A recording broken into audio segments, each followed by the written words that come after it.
All right. Good evening, everybody. And to some parts of the world, it might be good morning. You never know. Or if you rope up with a hangover, it might be good morning. You never know. But anyway, we have a special guy on tonight, somebody that is running for president. I don't know if you guys have heard of him. I have just recently heard of him through a mutual friend. And we have some questions. And I'm sure some of you guys have some questions as well with this hot contested presidential race coming up. I'm going to let him introduce himself a little bit. But before we do, I got to keep mentioning how this is Pride Month, right? And I have my own Pride Month cup today. See that? USA, American Pride. So go get your cup. Uh, anyway, this is Anthony Hudson. I'll let him introduce himself and kind of give a little rundown of what he's about, and then we got some questions. I will only be taking questions on Rumble because people on Rumble are special. Darth Trader, Diana is not blocked on Rumble. I cannot see her. She might have to log out of her account and log back in. I can't find her in the block list. Go ahead, Anthony. I'm going to go ahead and do this a little. All right. Well, like he said, my name is Anthony Hudson. I am a small business owner. I live in Michigan, originally from Texas. And about 9 months ago, I kind of got tired of arguing about the politics in this country. And as a grassroots blue collar man who knows what it's like to live the everyday, day to day life in the United States, as an American, I decided I was going to stand up and do something about it because someone has to. And I put my name in the hat to run for president of the United States. And my paperwork was approved. We've been campaigning ever since then. We've been 17,000 nautical miles already this year alone through 15 different states. We've met Jill Biden. We've met the press secretary. We've met numerous congressmen and senators all over the country. I am running as a Republican, a moderate Republican on the GOP ticket. Um, but what our messages focus on is uniting the people of this country and overlooking the political affiliation that most people carry, whether it's Democrat or Republican, because at the end of the day, we are all Americans. We all live our lives based on the decisions that are made for us in Washington. And I think it's time we start making better decisions. I think it's time for a smaller government. I think it's time for the the people, we the people, to have the power and control of this country, which is the whole reason government was created in the first place. And I think we should go back to our blueprint, which is the Constitution of the United States. And if we can do those things, I think we can give a better quality of life to every American, not just the Republicans, not just the Democrats, not the independents, but for all Americans, because we all have to live here and we all have to abide by the same laws and the same regulations. So it's time that we have someone stand up and fight for the American people and make us a priority for a change. And that's what we stand for on the most part.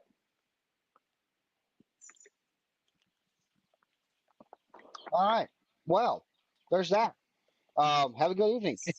Yeah, nice and easy. Um, yeah, make it easy. So, like before, for some of those that have seen my content, I'm going to be live on Rumble only out because I have a few questions, about four, five, six questions, something like that, that I want to do a rundown with Anthony.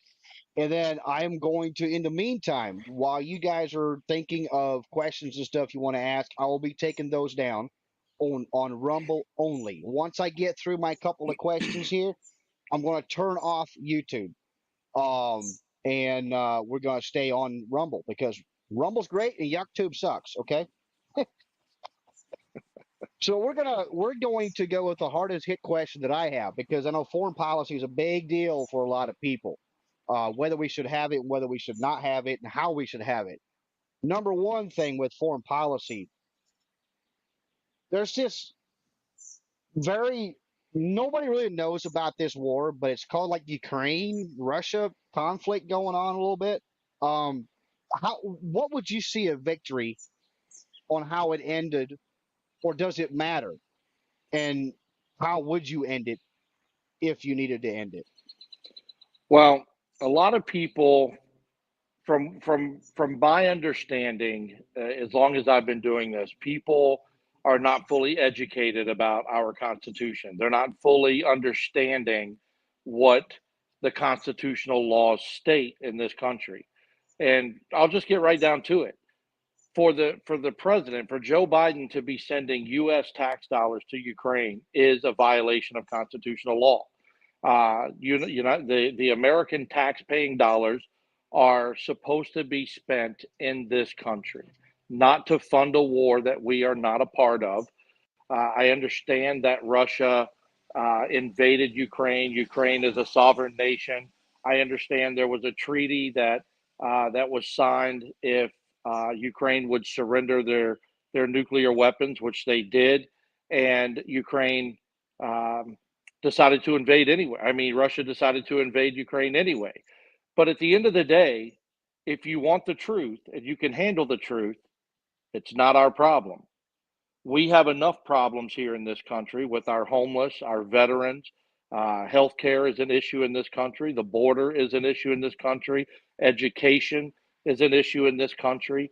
We have social issues, socialist issues all over the country, as far as the LGBTQ, um, the transgender movement that's happening. There's just so much going on in this country that I feel like our government should be focused on the American people and the American way of life and getting this country back to glory rather than sending what's now going to be 200 billion or $2 billion in additional aid to Ukraine, um, for their protection, so to speak. I don't understand why people think that this is a good idea. Ukraine is one of the world's leaders in wheat, but if we would stop selling our land, our farmland to the Chinese, and we would allow the farmers to purchase that land and extend their crops and grow more wheat, we could be self sufficient with growing our own wheat in this country. We need to be an independent nation anyway. That's what the whole 1776 thing was all about, America gaining its independence.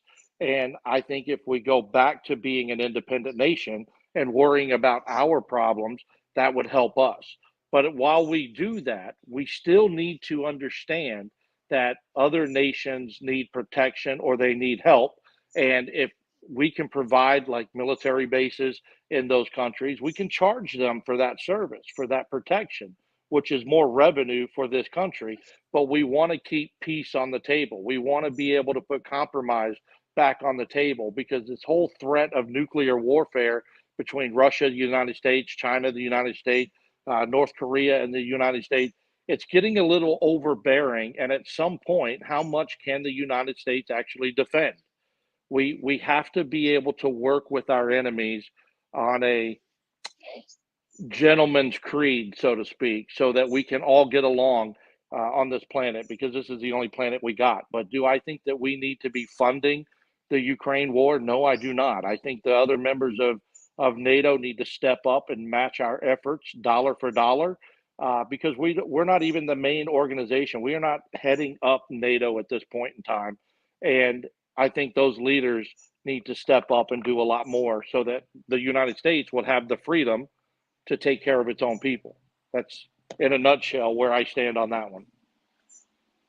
We got this thing called a southern border that we were consistently told that we have no money for, right? And then we have it's over 170 billion dollars now for Ukraine in the last 12 months.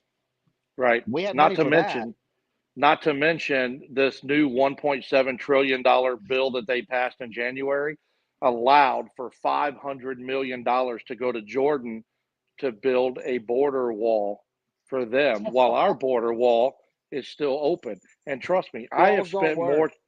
I have spent more time on the border this year than any other politician or any other candidate running for office. I have spent I've seen the 15 photos. nights.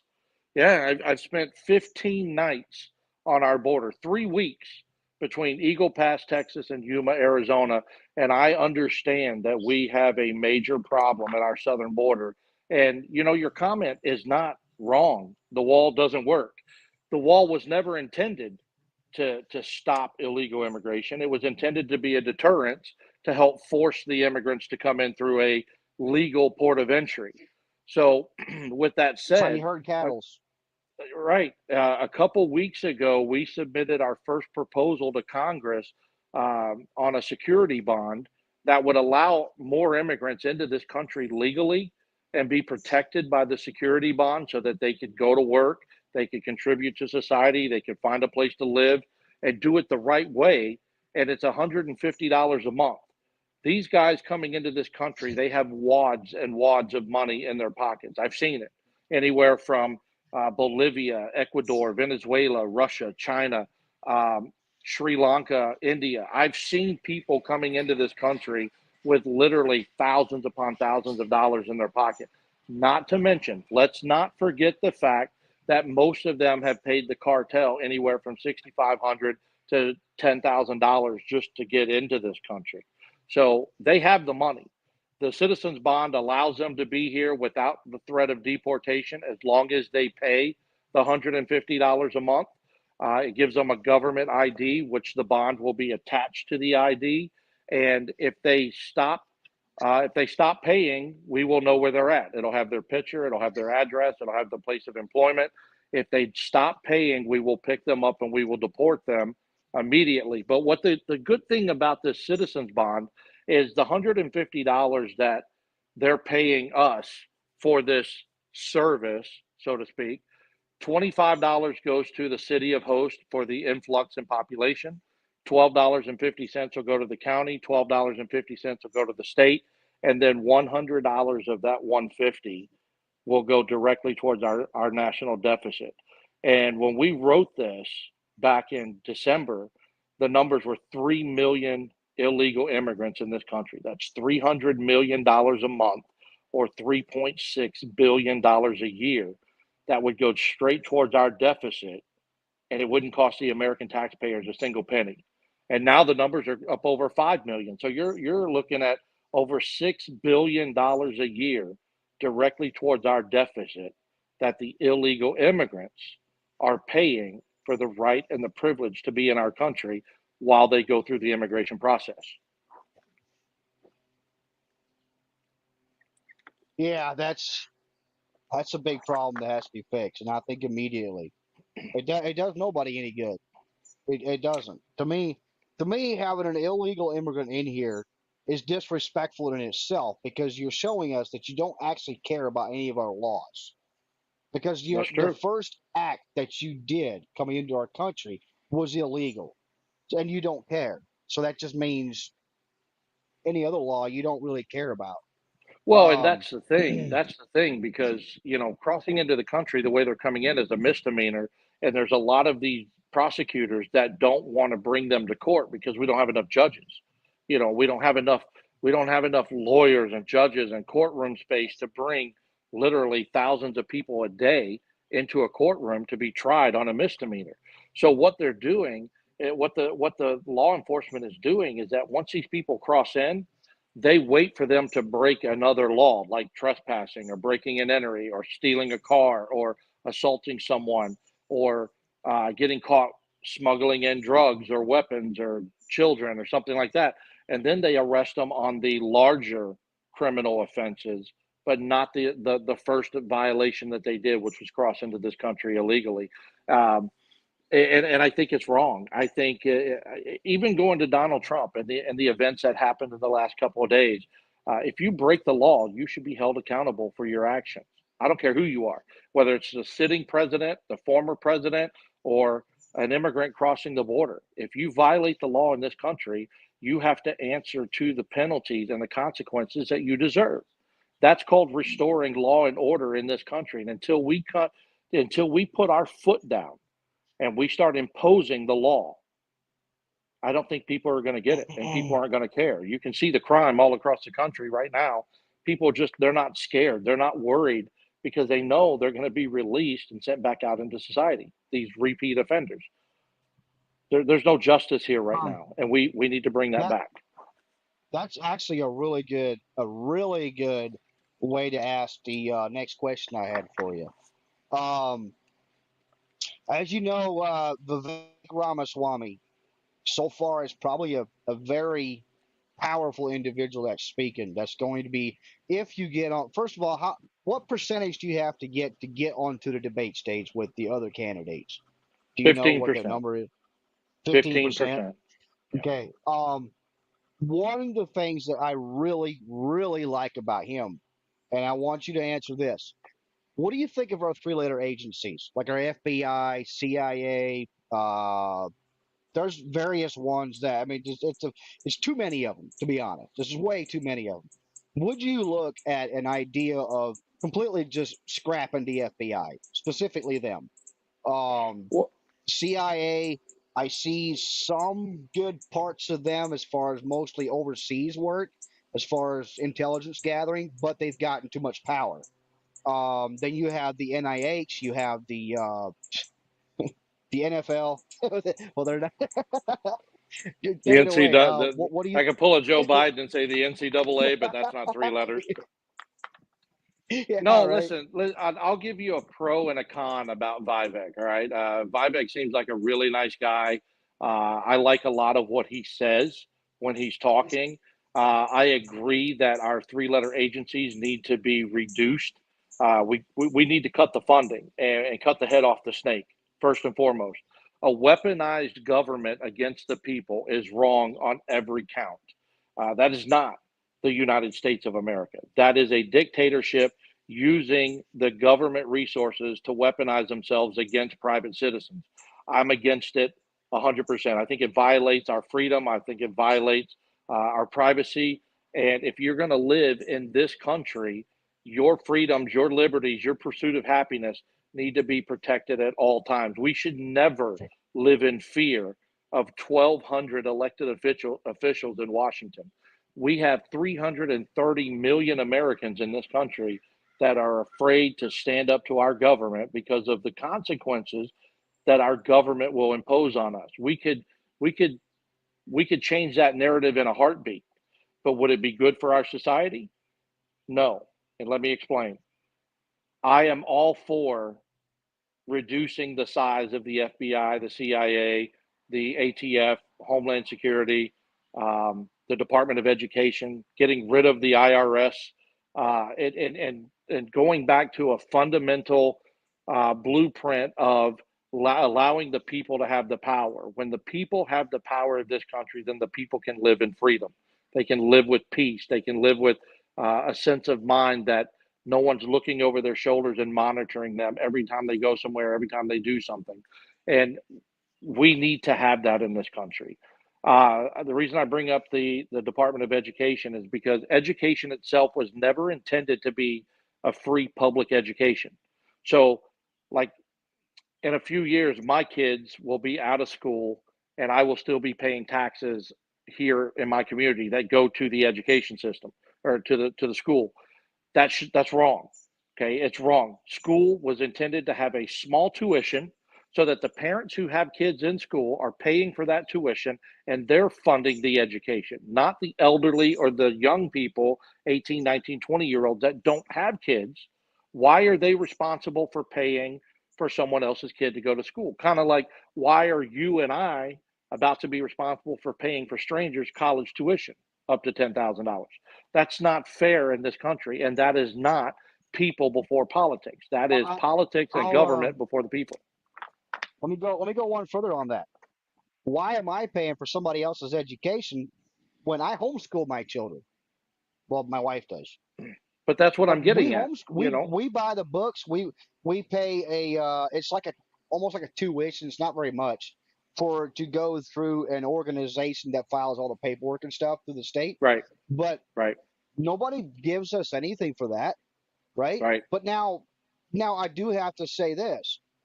I live in a state that has no state income tax, right? So that's a plus, right? So it's but still, why am I paying the same when I get no benefits from it? And Um, that's the reason we talk about this because people all the time say, "I want to protect the Constitution. We must protect the Constitution." Well, I ask you, what part of the Constitution do you want to protect?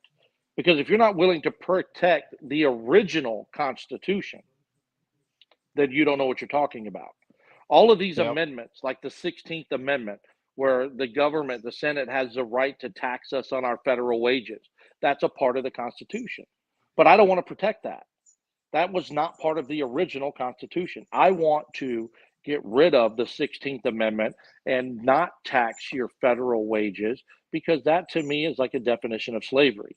You make me go to work and then you punish me by taking all these taxes out of my check and you send my tax money overseas helping other nations and other societies instead of reinvesting that money right back here in the United States, which is where it's supposed to go. So I would like to abolish the 16th Amendment. I would like to get the education system back to the states and off of the federal platform. It has no business on the federal platform.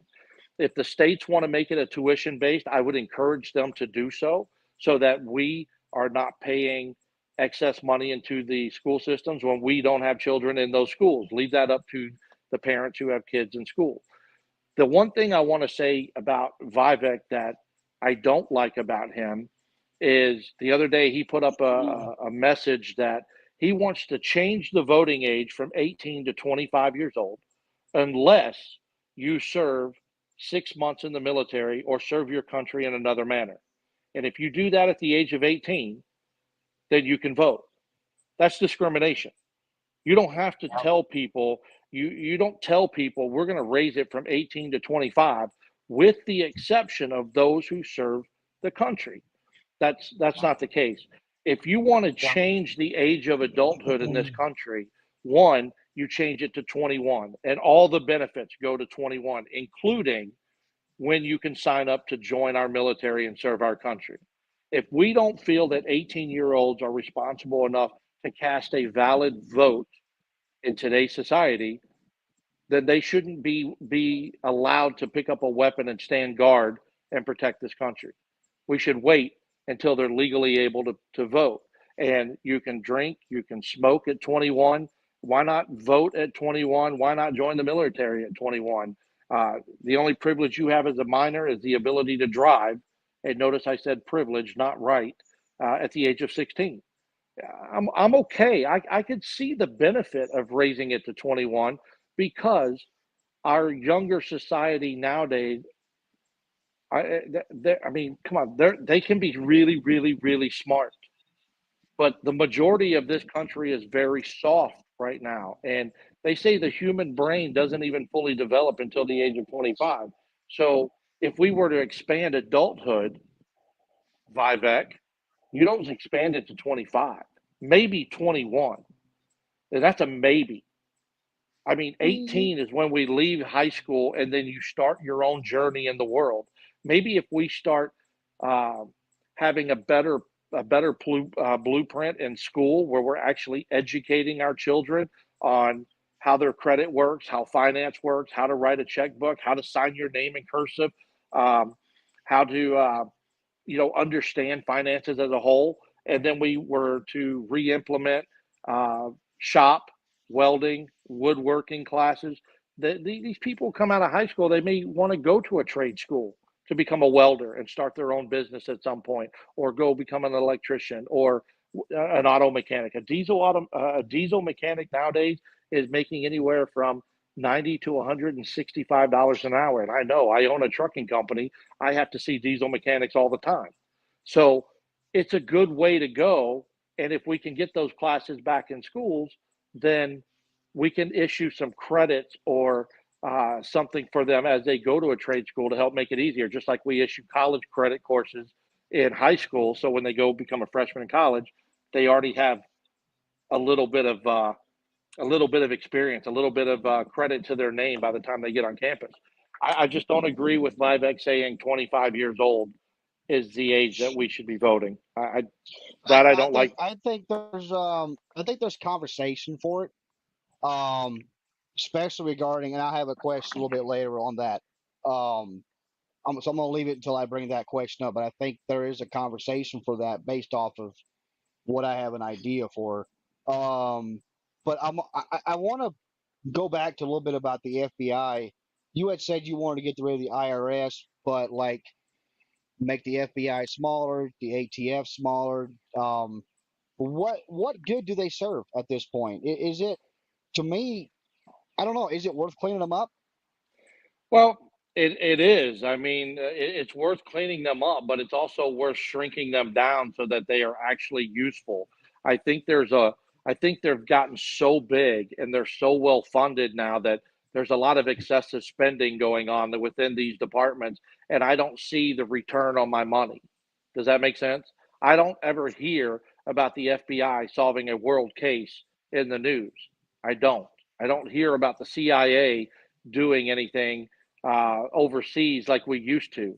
I think if we were to cut all of that down and have one agency that could handle the responsibilities of all of them, would that not be a better solution for the country? And when we get rid of the IRS, the study case and study shows that the states have the manpower and the resources to do what the IRS does. So if we want to get rid of the IRS, by all means, we should get rid of the IRS. And people are like, "Oh, well, you're going to get rid of 80,000 jobs." No, I'm not. If they want to keep their government job, they can put on a border patrol uniform and head down to the south and protect our borderline. If they want to keep their job and their benefits, I'm all for that. I don't have a problem with that. But the corruption that's running through the FBI right now, from the top all the way to the bottom, is insane. And I have to believe that it's the same with the CIA, the ATF, Homeland Security. I mean, there's people being bought and persuaded all the time to look one way or the other. And I think if we were to cut the funding, freeze the funding, and get the corruption out of these agencies, we can shrink them down to a more manageable agency, because I do feel like there is some viable use for them, just not as big as they are right now. Our government was never intended to be this big or this powerful. That's not why we have these agencies. So to answer your question a little bit more bluntly, yes, I see a need for them, but do I see the big threat, the big need that the government sees? No, I don't. Okay. All right, that's a fair answer. Um, so the thing I wanted to talk about with regarding age, the age limit for voting. I think at this point we could say age limit should be at least 21 because um the state of Texas, I forget the bill number. I did a live on this. The state of Texas presented a bill and it passed, like I think it was the committee or whatever, where the age limit for all rifles above the caliber 22 is you have to be 21 to be able to purchase it. So basically, you can't buy any rifles over a 22 caliber, and you can't buy any handgun over period until you're 21. But you can vote, right? And Right? now you have I don't know if you heard about this one. Came out 2 days ago. Gavin Newsom, Oh California, my God, the greatest governor we had in the entire country, right? He proposed Superman. Amendment 28. We proposed Amendment 28 to the Constitution. Have you read it at all? I have read a couple pages of it. I mean, I've been extremely busy, but I have found some time to Right. read I that, I and generally read summaries, and that's about it. Because it tells you enough. I would love to throw some whipped cream on that and just push that down his throat. I don't see the 28th Amendment passing Well, Congress. here's my well, it scares me. The only thing that kind of prevents me from being too scared about it is because in order to get another amendment into the Constitution, you have to have three-quarters of the states agree with it. That's probably going to be the biggest hurdle. Congress Right. itself, in the U.S. Congress, too many of them are trash. They're just going to make whatever deals they can. If they can get it in there, that whatever. Hey, if you get me this for this bill, I'll say yes on this bill. To me, it's going to be easier than actually the states. But this is Well, why I another say if they want to bring that to the age of 21, and that is nobody can own any firearm until you're 21. Now, um, if you can't own a firearm, you can't drink, you can't smoke, um, you can't get a decent insurance quote, you can't. There's so many things you can't do until you're 21. Why not move the voting age to 21? They want to move it to 16. Um, how and I want you to mostly address this based off of how you think it could even be considered a constitutional amendment. Because, in my understanding, the Constitution was written to recognize our rights given to us by God, right? And it was to protect us. It was to regulate the government. It was not to regulate us. And in what way does the Amendment 28 even bring in any sort of like it's regulating the government? No, it's regulating us, in my opinion. That's kind of what I wanted to bring up, and I'll let you kind of see what you think mostly based off of that. I can't disagree with you one bit on this. The raising the age to purchase a rifle or a handgun to 21, I think is completely unconstitutional and against our constitutional rights as American citizens, as adults in this country. Um, I think that the Supreme Court has made it abundantly clear that they are going to support the Second Amendment, just like all the judges before them. I don't see any viable way that the 28th Amendment goes into fruition. I don't see this getting passed at all. So I don't have much of a comment in regards to your question on this because I think this is one of those hoaxes that Gavin Newsom is looking for attention. He's looking to gain Democratic support, which he already is going to get coming from the state of California. But on a national level, when you're looking at Texas and Michigan and Tennessee and Kentucky and South Carolina, Georgia, Alabama, Louisiana, all these states in the South, they will never stand up and allow an amendment like this to be passed into law. It's not going to happen. All right. Well, that's fair. So I got one final question. It's going to be a tough one, maybe. But after Anthony answers this question, I'm going to turn off YouTube and I'll be taking some questions from Rumble. So get your questions in. Um, so as a whole, based off what we've discussed here, you're going to be running against Ronda. I call him Ronda Swampus, Donald Trump, Vivek Ramaswamy, Chris Christie, Mike Pence. What was the other one out of North Dakota? Nikki Haley. I mean, the stage is getting thick. A lot of people are saying Trump's going to be the number one contender to fight against. Polls show so, but I don't believe polls. I'm done with polls. Um, but a lot of people are jumping on board with Trump because they feel like because of all the attacks for the past 7 or 8 years, the constant attacks, constant investigations, they're looking at Trump as the one person that's going to go in there that knows where the dust bunnies are hidden, right? It's going to go in there as a bull in a china shop to clear this garbage out because a lot of this is just garbage. What is the one thing that you think you can hold yourself up higher than what Trump can offer to be able to do sort of the same thing, to clean it up, and to also bring sort of deregulation into our government? Well, first I want to correct your opening statement for this. I'm not running against any of those people. They're running against me. I was approved and accepted by the FEC on August 18th of last year. I was the first GOP candidate to jump into the race last year. Trump came in, what, September, October, maybe, with his little speech from Mar a Lago. And then everyone else started putting their name in the hat. Um, but as far as, and I'm being a little facetious with that, but I technically was approved and in the race as of August of last year, August 18th of last year. But anyway, um, if Trump knew where all the dust bunnies, the quote unquote dust bunnies were, why did he get rid of them in the first 4 years? And why do people think that he's going to expose them and get rid of them in the last 4 years?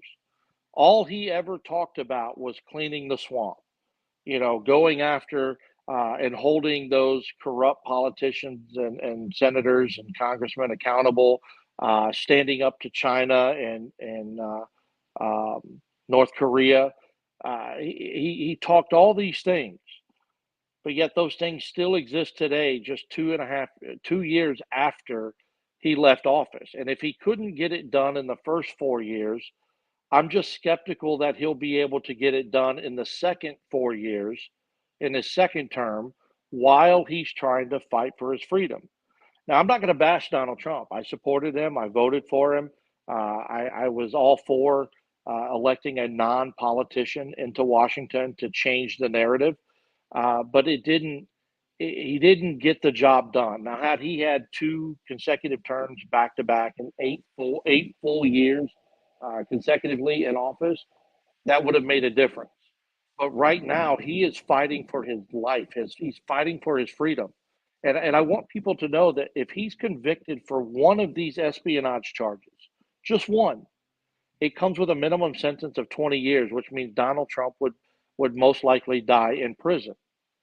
Now, do I believe he's going to go to prison? My honest opinion is no. But could he? I have no control over the federal judges. I have no idea what evidence they have against him. I'm not privy to that information. But what I am privy to is I live the life of an American citizen. I always have. I grew up in poverty. I grew up in a single wide trailer in Texas.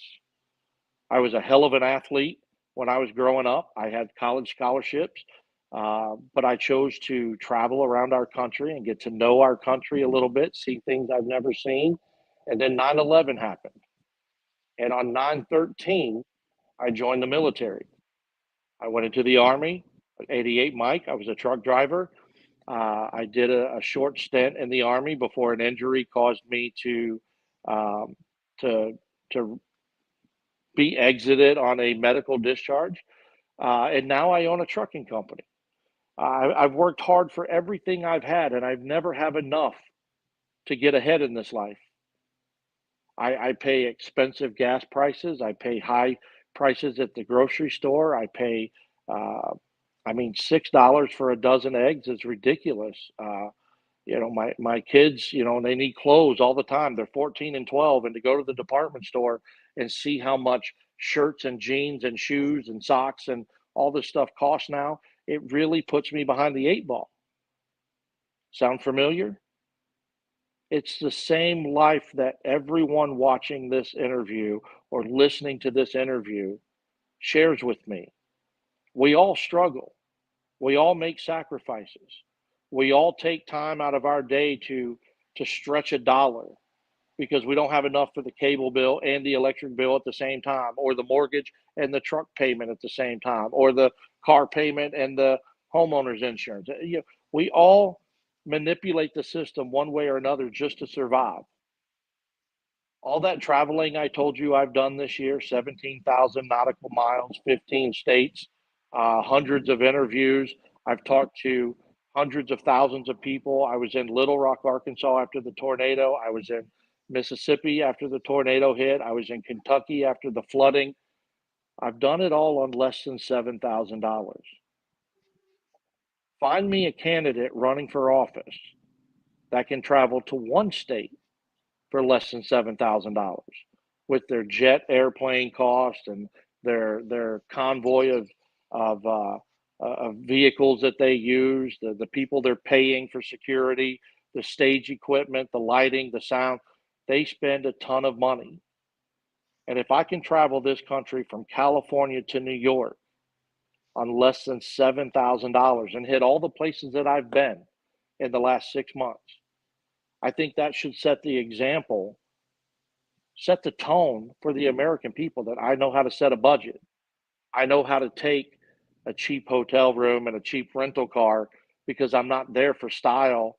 I'm there to get the job done. So we have a slogan that says, a true leader should lead by example, not by luxury. I'm sitting out here in a North Face shirt, not a shirt and tie. I have a hat on my head and a cheap pair of Oakley glasses. I live within a budget.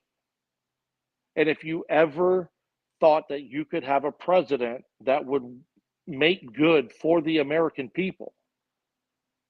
Donald Trump is not that person because he's had a proverbial silver spoon in his mouth his entire life. How many people on this show right now believe that Donald Trump goes to the Albertsons or the Krogers or the HEBs or the public grocery stores and buys his own groceries? How many people think Donald Trump stands at the gas pump and pumps his own gas into his own vehicle? He doesn't. If you want true representation in this country, if you want a leader that has your best interest at heart, if you're not going to select Anthony Hudson, pick another one that comes from our grassroots. We don't know what that 1% life looks like. We don't make billions of dollars a year. We don't make millions of dollars a year. Hell, most of us don't make $100,000 a year. If you want to make a true change, stop looking at the party, stop looking at the politicians, stop looking at the celebrities, and start looking at your homegrown, everyday American citizen that knows what it's like. And we know what our problems are. And we don't feel like that those wealthy millionaires and billionaires can fix the problems because they don't legitimately live with those problems. We do.